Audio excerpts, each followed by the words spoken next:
nome do Pai, e do Filho, e do Espírito Santo. Amém. Evangelho de Jesus Cristo segundo São Mateus. Glória a vós, Senhor. Naquele tempo, disse Jesus aos seus discípulos: Não julgueis e não sereis julgados, pois vós sereis julgados com o mesmo julgamento com que julgardes, e sereis medido com a mesma medida com que medirdes. Porque observas o cisco no olho do teu irmão e não prestas atenção à trave que está no teu próprio olho? Ou como pode dizer a teu irmão: Deixa-me tirar o cisco do teu olho, quando tu mesmo tens uma trave no teu? Hipócrita, tira primeiro a trave do teu próprio olho, e então enxergarás bem para poder tirar o cisco do olho do teu irmão. Palavra da salvação. Glória a vós, Senhor. Meus irmãos, nesta segunda-feira, dia 23 de junho, Evangelho de São Mateus, capítulo 7, versículo de 1 a 5. Nós estamos aí encaminhando para o final do Sermão da Montanha. Estamos indo aí para a conclusão do discurso de Jesus. Capítulo 5, capítulo 6 e capítulo 7 do Evangelho de São Mateus. Nós poderíamos dizer assim que o núcleo do Evangelho de São Mateus está aí, nessas palavras de Jesus. E hoje Jesus está falando do julgamento. Não julgueis e não sereis julgados. Não meça os outros, porque com a mesma medida com que nós medirmos os outros, nós também seremos medidos. Há uma confusão muito grande quando nós lemos esse texto, e até para algumas pessoas, as pessoas às vezes deixam de exortar os irmãos por causa dessa palavra. Quando a gente ouve, por exemplo, e vê um irmão exortando o outro, a gente diz assim: não, nós não temos que fazer isso. Ou, por exemplo, não temos que mudar ninguém, deixa as pessoas fazerem o que elas quiserem. Mas não foi isso que Jesus disse. A palavra de Deus, ela não é contraditória em si. Jesus disse: ide por todo o mundo e pregai o evangelho a toda criatura. Quem se converter será salvo, quem não se converter será condenado. Então, nós temos uma obrigação. E aqui há uma diferença muito grande entre fazer proselitismo e levar a palavra de Deus para a conversão dos povos. Nós somos chamados a evangelizar para a conversão dos povos. E isso não quer dizer que a gente, nós não temos que se envolver, ou nós temos que deixar as pessoas fazerem o que elas queiram. Não, nós somos chamados a ser portador da verdade. Agora, essa palavra, ela tem algo a nos dizer também, porque Jesus diz: tira primeiro a trave do teu olho, para depois você tirar o cisco no olho do teu irmão. Como que a gente quer tirar o cisco do olho do irmão se em nós mesmos nós temos uma trave? O que Jesus quer dizer com isso? Ora, fazendo uma leitura atenta do texto do Evangelho, e haja vista tudo que Jesus já falou, desde o capítulo 5, e nós não podemos esquecer isso, hora alguma, não dá para pegar só esse texto aqui e arrancar ele todo do contexto do Sermão da Montanha. Vamos lembrar que a Bíblia está dividida em capítulos e versículos, mas quem fez isso foi a igreja. A igreja que dividiu a Bíblia em capítulos e versículos. O discurso de Jesus, ele é contínuo. Então, nessa altura do discurso de Jesus, depois de Jesus já ter dito tantas realidades, que nós somos sal e luz, que vocês ouviram o que foi dito na lei, eu, porém, vos digo. Jesus aperfeiçoando a lei, tornando a moral mais rígida para cada um de nós. Agora, lá pelas tantas, Jesus vem com essa, que a gente precisa tirar a trave que há no nosso olho, porque muitas vezes há uma trave no nosso olho. Isso aqui é importante porque nós não podemos esquecer aquilo que Jesus disse no Evangelho de São João, no capítulo 14. Jesus disse: eu sou o caminho, a verdade e a vida. Ora, Se por um lado nós precisamos então, diante dessa palavra, saber que nós não somos dono da verdade, e isso é verdade mesmo, nós não somos dono da verdade. Nós precisamos reconhecer que também nós somos falhos, que também nós podemos errar, né? Que nós não sabemos tudo, né? Que nós não temos resposta para tudo. É muito lamentável quando a gente vê, por exemplo, na internet, as pessoas que dão resposta para tudo. Meu irmão, minha irmã, nós que seguimos a palavra de Deus, nós que seguimos a igreja, saiba você, existirá coisas que nós não teremos resposta. Não teremos resposta, né? Tem coisa que não tem resposta.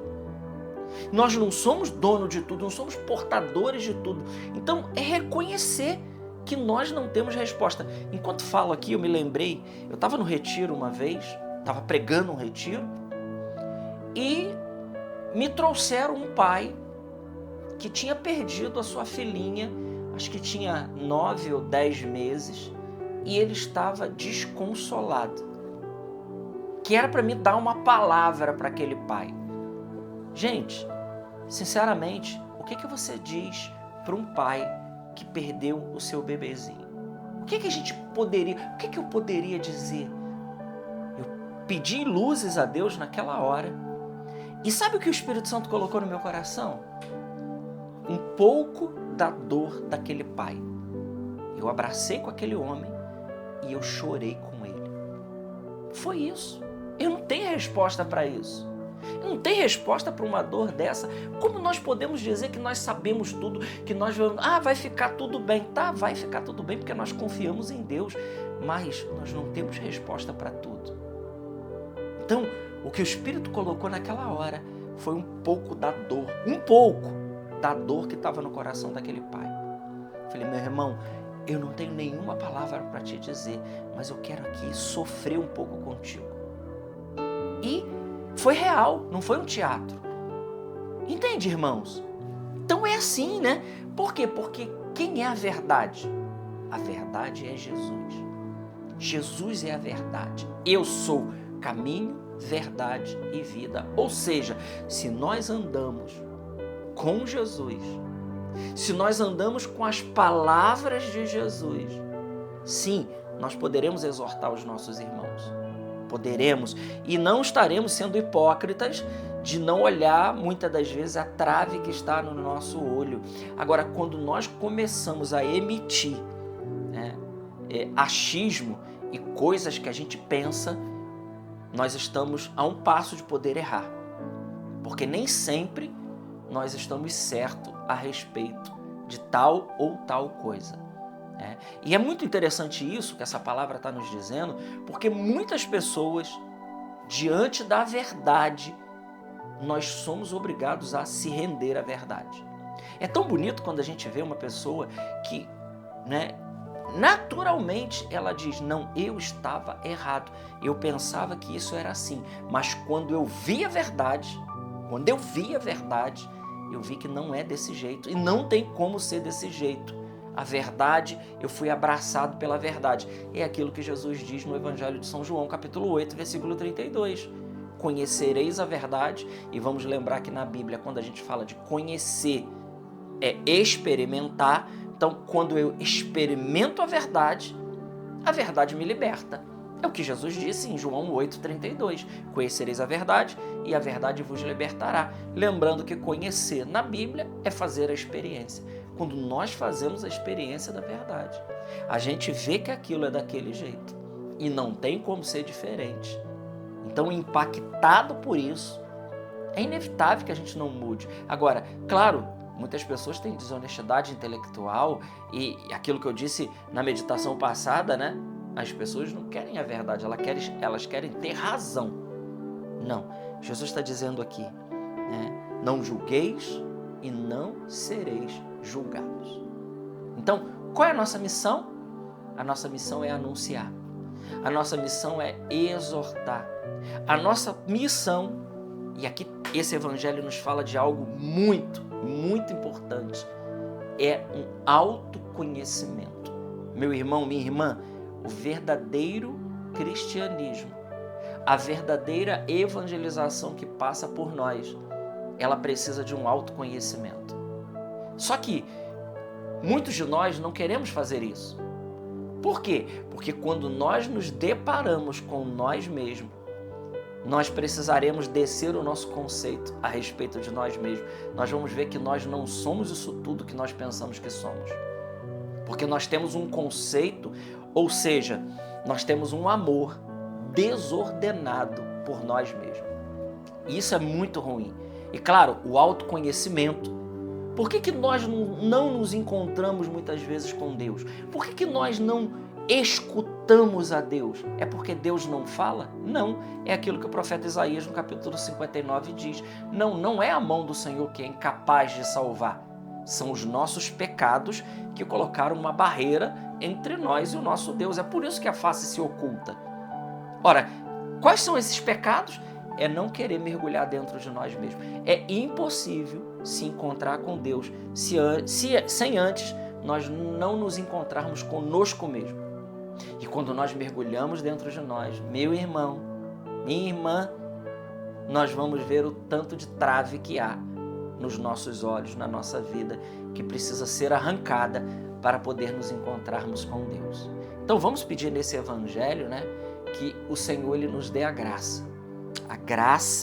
de mergulharmos dentro de nós mesmos e, confrontando as nossas misérias, nós reconhecermos que nós precisamos primeiro ser mudado pelo Senhor para que a gente possa levar uma evangelização eficaz com o poder do Espírito Santo.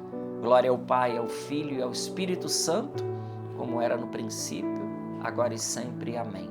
Salve Maria Imaculada.